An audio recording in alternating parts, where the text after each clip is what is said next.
26 ವರ್ಷಗಳ ನಂಬಿಕೆ, ಲಕ್ಷಾಂತರ ಸಂತೋಷದ ಮದುವೆಗಳು. ಕನ್ನಡ ಮ್ಯಾಟ್ರಿಮನಿ ಡೌನ್ಲೋಡ್ ಮಾಡಿ.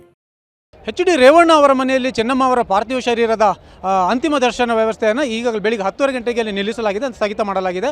ಅದಾದ ಬಳಿಕ ಅಲ್ಲಿ ಬೇರೆ ಬೇರೆ ವಿಧಿವಿಧಾನ ನಡೀತಾ ಇರೋದ್ರಿಂದ ಅಲ್ಲಿ ಸಾರ್ವಜನಿಕರಿಗೆ ಅಂತಿಮ ದರ್ಶನಕ್ಕೆ ವ್ಯವಸ್ಥೆಯನ್ನು ಮಾಡಲಾಗಿಲ್ಲ.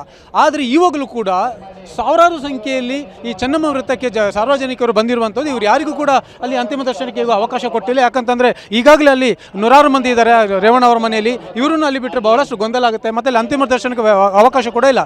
ಯಾಕಂತಂದರೆ ಇವಾಗಲೇ ಪಾರ್ಥಿವ ಶರೀರವನ್ನು ಮನೆಯ ಒಂದು ಬದಿಗೆ ತೆಗೆದುಕೊಂಡು ಅಲ್ಲಿಗೆ ಬೇರೆ ಬೇರೆ ವಿಧಿವಿಧಾನಗಳನ್ನು ಮಾಡಲಾಗ್ತಿದೆ. ಹಾಗಾಗಿ ಅಲ್ಲಿ ಅಂತಿಮ ದರ್ಶನಕ್ಕೆ ಒಂದು ವ್ಯವಸ್ಥೆ ಇಲ್ಲ. ಆದರೆ ಚೆನ್ನಮ್ಮ ವೃತ್ತದ ಈ ಫ್ಲೈಓವರ್ ಬಳಿ ಸಾಕಷ್ಟು ಗೊಂದಲ ಮತ್ತು ಪೊಲೀಸರ ಜೊತೆ ವಾದವಾದ ಆಗ್ತಾ ಇರುವಂಥದ್ದು. ಯಾಕಂದರೆ ಇವರೆಲ್ಲರೂ ಕೂಡ ಚೆನ್ನಮ್ಮ ಅವರ ಒಂದು ಅಂತಿಮ ದರ್ಶನ ಪಡಿಬೇಕು ಅಂತ ಬಂದಿದ್ದಾರೆ. ಆದರೆ ಅಲ್ಲಿ ಅವಕಾಶ ಇಲ್ಲದರಿಂದ ಇಲ್ಲಿ ಪೊಲೀಸರು ಇಲ್ಲಿ ಮುಖ್ಯ ದ್ವಾರ ಏನಿದೆ ಇಲ್ಲೇ ಬ್ಯಾರಿಕೇಡ್ಗಳನ್ನು ಹಾಕಿ ಅವರನ್ನು ತಡೆದಿದ್ದಾರೆ.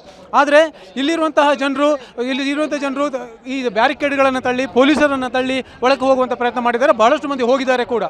ಹಾಗಾಗಿ ಇಲ್ಲಿರುವಂಥ ಪೊಲೀಸರಿಗೆ ಈ ಜನಸಮೂಹವನ್ನು ಜನಸಾಗರವನ್ನು ನಿಯಂತ್ರಿಸೋದೇ ಒಂದು ದೊಡ್ಡ ಕಷ್ಟ ಆಗಿದೆ. ಸ್ವಲ್ಪ VIP ಗಳು ಅಥವಾ ಸ್ಥಳೀಯ ಇಲ್ಲಿ ನಾಯಕರು ಯಾರಿದ್ದಾರೆ ಅವರು ತಮ್ಮ ಗುರುತನ್ನು ಹೇಳಿ ಒಳಗೆ ಹೋಗುವಂಥ ಪ್ರಯತ್ನ ಮಾಡ್ತಾ ಇದ್ದಾರೆ. ಆದರೆ ಈ ಜನಸಾಮಾನ್ಯರಿಗೆ ಮಾತ್ರ ಒಳಗೆ ಬರಲಿಕ್ಕೆ ಆಗ್ತದೆ. ಎಚ್ ಡಿ ರೇವಣ್ಣ ಅವರ ಮನೆಯಲ್ಲಿ ಚೆನ್ನಮ್ಮ ಅವರ ಪಾರ್ಥಿವ ಶರೀರದ ಅಂತಿಮ ದರ್ಶನ ವ್ಯವಸ್ಥೆಯನ್ನು ಈಗಾಗಲೇ ಬೆಳಿಗ್ಗೆ 10 ಗಂಟೆಗೆ ಅಲ್ಲಿ ನಿಲ್ಲಿಸಲಾಗಿದೆ, ಸ್ಥಗಿತ ಮಾಡಲಾಗಿದೆ. ಅದಾದ ಬಳಿಕ ಅಲ್ಲಿ ಬೇರೆ ಬೇರೆ ವಿಧಿವಿಧಾನ ನಡೀತಾ ಇರೋದ್ರಿಂದ ಅಲ್ಲಿ ಸಾರ್ವಜನಿಕರಿಗೆ ಅಂತಿಮ ದರ್ಶನಕ್ಕೆ ವ್ಯವಸ್ಥೆಯನ್ನು ಮಾಡಲಾಗಿಲ್ಲ. ಆದರೆ ಇವಾಗಲೂ ಕೂಡ ಸಾವಿರಾರು ಸಂಖ್ಯೆಯಲ್ಲಿ ಈ ಚೆನ್ನಮ್ಮ ವೃತ್ತಕ್ಕೆ ಸಾರ್ವಜನಿಕರು ಬಂದಿರುವಂಥದ್ದು. ಇವರು ಯಾರಿಗೂ ಕೂಡ ಅಲ್ಲಿ ಅಂತಿಮ ದರ್ಶನಕ್ಕೆ ಅವಕಾಶ ಕೊಟ್ಟಿಲ್ಲ. ಯಾಕಂತಂದರೆ ಈಗಾಗಲೇ ಅಲ್ಲಿ ನೂರಾರು ಮಂದಿ ಇದ್ದಾರೆ ರೇವಣ್ಣ ಅವರ ಮನೆಯಲ್ಲಿ. ಇವರನ್ನು ಅಲ್ಲಿ ಬಿಟ್ಟರೆ ಬಹಳಷ್ಟು ಗೊಂದಲ ಆಗುತ್ತೆ. ಮತ್ತು ಅಲ್ಲಿ ಅಂತಿಮ ದರ್ಶನಕ್ಕೆ ಅವಕಾಶ ಕೂಡ ಇಲ್ಲ. ಯಾಕಂತಂದರೆ ಇವಾಗಲೇ ಪಾರ್ಥಿವ ಶರೀರವನ್ನು ಮನೆಯ ಒಂದು ಬದಿಗೆ ತೆಗೆದುಕೊಂಡು ಅಲ್ಲಿಗೆ ಬೇರೆ ಬೇರೆ ವಿಧಿವಿಧಾನಗಳನ್ನು ಮಾಡಲಾಗ್ತಿದೆ. ಹಾಗಾಗಿ ಅಲ್ಲಿ ಅಂತಿಮ ದರ್ಶನಕ್ಕೆ ಒಂದು ವ್ಯವಸ್ಥೆ ಇಲ್ಲ.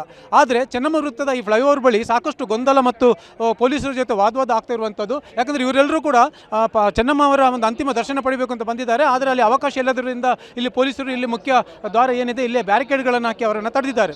ಆದರೆ ಇಲ್ಲಿರುವಂತಹ ಜನರು ಈ ಬ್ಯಾರಿಕೇಡ್ಗಳನ್ನು ತಳ್ಳಿ ಪೊಲೀಸರನ್ನು ತಳ್ಳಿ ಒಳಗೆ ಹೋಗುವಂಥ ಪ್ರಯತ್ನ ಮಾಡಿದ್ದಾರೆ. ಬಹಳಷ್ಟು ಮಂದಿ ಹೋಗಿದ್ದಾರೆ ಕೂಡ.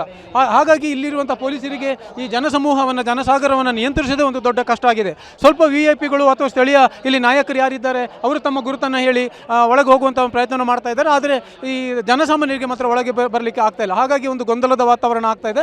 ಇಲ್ಲಿ ಅವರನ್ನು ನಿಯಂತ್ರಣ ಮಾಡೋದು ಕೂಡ ಬಹಳ ಕಷ್ಟ ಆಗ್ತದೆ. ಇನ್ನೇನು ಕೆಲವೇ ನಿಮಿಷಗಳಲ್ಲಿ ಪಾರ್ಥಿವ ಶರೀರ ಇಲ್ಲಿಗೆ ಬರುತ್ತೆ. ಬಹುಶಃ ಇಲ್ಲಿ ಸ್ವಲ್ಪ ಹೊತ್ತು ನಿಲ್ಲಿಸಿ ಈ ಜನರಿಗೆ ಅಲ್ಲಿ ಒಂದು ದರ್ಶನಕ್ಕೆ ವ್ಯವಸ್ಥೆಯನ್ನು ಮಾಡ್ಬೋದು ಅನ್ನೋ ಒಂದು ನಿರೀಕ್ಷೆ ಇದೆ. ಯಾಕಂತಂದರೆ ಬಹಳ ಸ್ಪಷ್ಟವಾಗಿ ಒಂದು ಸೂಚನೆ ಏನಿದೆ ಅಂತಂದರೆ ಎಷ್ಟೇ ಜನ ಇದ್ದರೂ ಎಲ್ಲೇ ಇದ್ದರೂ ಅವರಿಗೆ ಅಂತಿಮ ದರ್ಶನಕ್ಕೆ ಒಂದು ವ್ಯವಸ್ಥೆ ಮಾಡಬೇಕು ಅಂತ ದೇವೇಗೌಡರ ಕುಟುಂಬ ಒಂದು ಸ್ಪಷ್ಟ ಸೂಚನೆಯನ್ನು ಕೊಟ್ಟಿದ್ದಾರೆ ಅಂತ. ಹಾಗಾಗಿ ಇವೆಲ್ಲರಿಗೂ ಕೂಡ ಬಹುಶಃ ಇಲ್ಲೇ ಒಂದು ಅಂತಿಮ ದರ್ಶನಕ್ಕೆ ವ್ಯವಸ್ಥೆ ಆಗಬಹುದು. ಕ್ಯಾಮರಾಮನ್ ನವೀನ್ ಜೊತೆ ಗೋಪಾಲ್ ಸುಮಯ್ಯ, TV9 ಹಾಸನ. 26 ವರ್ಷಗಳ ನಂಬಿಕೆ, ಲಕ್ಷಾಂತರ ಸಂತೋಷದ ಮದುವೆಗಳು. ಕನ್ನಡ ಮ್ಯಾಟ್ರಿಮನಿ ಡೌನ್ಲೋಡ್ ಮಾಡಿ.